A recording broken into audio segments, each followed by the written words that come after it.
Hello guys, நான் vs பேசுகிறேன். இன்னைக்கு நம்ம பார்க்க போகிற சீரிஸோட நேம் வந்து வாங்கோடைய எபிசோட் 6 தான் இன்னைக்கு நம்ம பார்க்க போகிறோம். அதனால நீங்கள் நம்ம சேனலுக்கு போய் செஞ்சீங்கன்னா உங்களால் முடிஞ்ச சப்போர்ட் நம்மளோட சேனலுக்கு சப்ஸ்கிரைப் பண்ணி சப்போர்ட் பண்ணுங்க. அதோட இருக்க பெல்லைக்கான ஆன்ல வச்சுக்கோங்க. அப்போ தான் நான் போகிற வீடியோலாம் உங்களுக்கு நோட்டிஃபிகேஷன் வரும். இதுக்கு முன்னாடி கிட்டத்தட்ட ஒரு 5 எபிசோட் போட்டுருப்போம். அந்த எபிசோடில் பார்க்கறவங்க போய் பார்த்துட்டு வாங்க. அப்போ தான் இந்த ஸ்டோரியே புரியும். முடிஞ்சவரைக்கும் யாரும் ஸ்கிப் பண்ணாமல் பொறுமையாக பாருங்க. சரி, வாங்க நம்ம கதைக்குள்ள போகலாமா. இப்போ ஹீரோவும் கொஞ்சம் யோசிச்சுட்டு இருக்கான். இப்போ என் மைண்டுக்குள்ள ஓடுற ஆளே இந்த மிஸ்டீரியஸ் பர்சன் யாரா இருக்கும், அவங்களுக்கு எப்படி இந்த விஷயம் ஃபுல்லாவே தெரியும் அப்படின்னு அவன் ஒரு பக்கம் யோசிச்சுன்னு இருக்கேன். அதுக்கப்புறம் அந்த குரூப்ல பார்த்தா நிறைய சேட்டிங்கும் நடந்துட்டு இருக்கு. ஏன்பா சுத்தி இருக்கிறவங்களாம் சேர்ந்துட்டு நம்ம கீழே போயிட்டு ஸ்னோவெல்லாம் விலைக்க விடலாமா, அப்படி பண்ண மட்டும் காரெல்லாம் வெளியே எடுத்துட முடியுமா? இல்ல அப்படிலாம் பண்ண முடியாது. இருந்தாலும் நாங்க பிளான் பண்ற விஷயம் என்னன்னா சூப்பர் மார்க்கெட் போயிட்டு ஃபுட்டெல்லாம் வாங்கணும்ப்பா. இந்த மாதிரி நிலைமையில மேனேஜ்மெண்ட்டுக்கான ஃபீஸ் எல்லாம் எங்களால கொடுக்க முடியாது. அதுக்கப்புறம் இன்னொரு கமெண்ட், ஆல்ரெடி சூப்பர் மார்க்கெட் அந்த இடத்துல இருந்த பொருட்கள் எல்லாமே எம்டி ஆயிடுச்சுவா, ஒண்ணுமே இல்ல அந்த இடத்துல. என்ன சொல்றீங்க? அப்ப நாங்க போறதும் வேஸ்ட் தானா?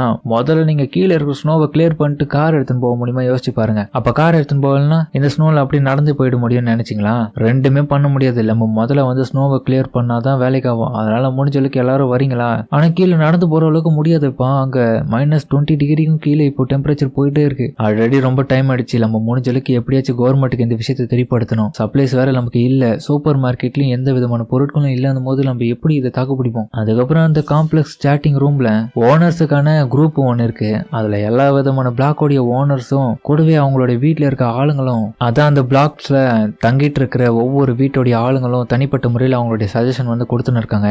எங்களுக்கு சப்ளைஸ் எல்லாம் எதுவுமே இல்ல, என்னோட கார் கீழே மாட்டிட்டு இருக்கு அப்படின்னு ஒவ்வொருத்தரும் புலம்பிட்டு இருக்கு. அந்த மேனேஜர் குரூப்பை சேர்ந்தவங்க தவிச்சிட்டு இருக்காங்க, என்ன பதில் சொல்ல முடியாதுன்னு. ஹீரோவும் அந்த குரூப்ல இருந்துக்குன்னு இந்த ஓனர் எல்லாம் யோசிச்சுட்டு இருக்கானுங்க, இந்த ஸ்னோவெல்லாம் விலக்கிட்டா மட்டும் இந்த பிரச்சனையெல்லாம் முடிக்க முடியும்னு. கண்டிப்பா ஹியூமன்ஸ் எல்லாம் இந்த விஷயத்த டீல் பண்ணவே முடியாது. அதுக்கப்புறம் அந்த இடத்துல எல்லாரும் முதல்ல ஃபைட் பண்றதை நிறுத்துங்கன்னு சொல்லிட்டு ஒருத்தன வர, இவர் தான் ஓனர் ஆஃப் தி நம்ம ஹீரோ தங்கி இருக்கிற பிளாக்கோடைய ஓனரு. இவன் பேரு ஜாங். காய்ஸ், இங்க இருக்கிற ஒவ்வொருத்தரும் ஒரு விஷயத்த புரிஞ்சுக்கோங்க. இப்ப வெளியில வந்து பனி புயல்னால மிகப்பெரிய பாதிப்பு ஏற்பட்டுனே இருக்கு. அதை ஃபர்ஸ்ட் நம்ம கிளியர் பண்ண மட்டும்தான் நமக்கான சப்ளைஸும் வரதுக்கான வழி வகுக்கும். முடிஞ்சளவுக்கு அதை கிளீன் பண்றதுக்கு சில மணி நேரங்கள் மட்டும்தான் ஆகும். நம்ம இந்த இடத்துல ஃபைட் பண்ணிங்கிற நேரத்துல கூட அங்க போயிட்டு கிளீன் பண்ற வேலையை பார்த்தோம்னா என்னத்துக்கு வேலையாச்சும் முடிஞ்சிருக்கோம்ல. இவனோட பேச்சு கேட்டுட்டு கொஞ்சம் கொஞ்சமா நம்பிக்கை வந்துட்டு எல்லாரும் யோசிக்க ஆரம்பிக்கிறாங்களா, இவன் சொல்றதுல ஒரு வகையில நியாயம் இருக்குன்னு. முடிஞ்சளவுக்கு இங்க இருக்கிற யாருமே ஆர்குமெண்ட் பண்றதை விட்டுட்டு அடுத்த கட்டத்துல நம்ம என்ன பண்றதுன்னு யோசிங்க. ஒத்துமையா இருந்தா மட்டும்தான் கைஸ் நம்ம இந்த பிரச்சனையில இருந்து தப்பிக்க முடியும். எல்லாரும் இதை கேட்டு யோசிக்க ஆரம்பிக்க, இவன் அப்படியே மக்களோட மைண்டிய மாத்திடுறான். அந்த அளவுக்கு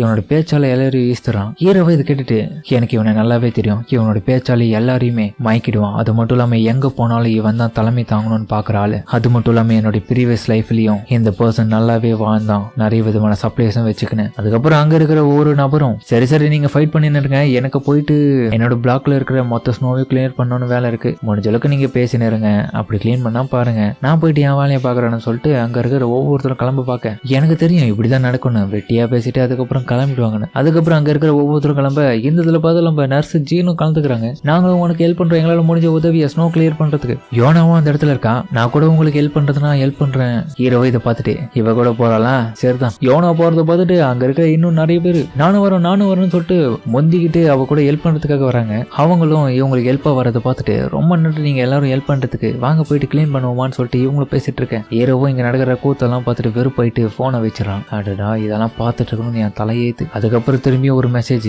யோனா தான் பண்ணிருக்கான். ஏ ஃபேங், என்னடா பண்ணிட்டு இருக்க, நீ பிஸியா, ரொம்ப நாளாவே வெளியே வராம இருக்கேன், எனக்கு கான்டாக்ட் கூட பண்ண மாட்டியே, என்னதான் ஆயிட்டு இருக்கேன், நான் உன்னோட மெசேஜ்க்காக காத்துன்னு இருக்கேன் அவளை சொல்ல. சரி ஓகே ஃபேங், நீ என் கூட சூப்பர் மார்க்கெட் வரியா ஃபுட் எல்லாம் வாங்குறதுக்கு, நம்ம 2 பேரும் போயிட்டு வாங்கிட்டு வருவோம், உன்னோட பதிலுக்காக காத்துன்னு இருக்கணும்னு சொல்ல அப்படின்னு ஒரு போஸ்ட் அனுப்புற போட்டோ எடுத்து ஹீரோ அதை பார்த்துட்டு, எந்த மாதிரியான வெதர்லயும் எந்த மாதிரியான ட்ரெஸ் எல்லாம் போட்டுங்கிற அவர் பைத்தியம், இவள மட்டும் எனக்கு போட்டோ எடுத்து அமிச்சா நான் போயிடுவேனா, ஃபர்ஸ்ட் இவளுக்கு சரியான ரிப்ளை கொடுத்தாகணும்பா அப்படின்னு சொல்லிட்டு ஹீரோவும் யோசிச்சுட்டு இருக்கான். நல்லா புரிஞ்சுது. அதுக்கப்புறம் அவனும் மோசமான மெசேஜா போட்டு விட்டு அவ கடு போயிட்டு போனை காலால மதிக்கிறான். எவ்வளவு தேரிந்து எப்படி பண்ணிருப்பான்னு சொல்லிட்டு. அதுக்கப்புறம் பார்த்தா ரெக்கார்டான போட்டோ எல்லாம் எடிட் பண்ணி அவருக்கு அமுச்சு வச்சிருக்கான். அதுக்கப்புறம் மறுநாளே ஹீரோவை தூங்கி கண் முழிக்க, ஆஹா என்ன இது, இந்த 2வது நாளும் ரொம்ப போர் அடிக்குது, என்னோட லைஃப்ல மிகப்பெரிய ப்ராப்ளமே இந்த அப்போகலிப்ஸ் தான்பா, ஒண்ணுமே பண்ண முடியாம தனிமையில இந்த இடத்துல இருக்கேன், பத்தாத்துக்கு என்னோட கால் வேற ரொம்பவும் அடிபட்டு இருக்கு, நான் இப்ப என்னதான் பண்றது புரியல, எலும்புகள்லாம் உடஞ்சிருச்சுன்னா கண்டிப்பா சரியாவதுக்கு நிறைய மாசங்கள் ஆகும்னு நான் கேள்விப்பட்டிருக்கேன். அதுக்கப்புறம் யூடியூப்ல வீடியோஸ் எல்லாம் பார்த்துட்டு இருக்கான், செல்ஃப் ரெக்கவர் ஆகுறதுக்கு எவ்வளவு நாட்கள் ஆகும்னு. அதன்படி டாக்டரோட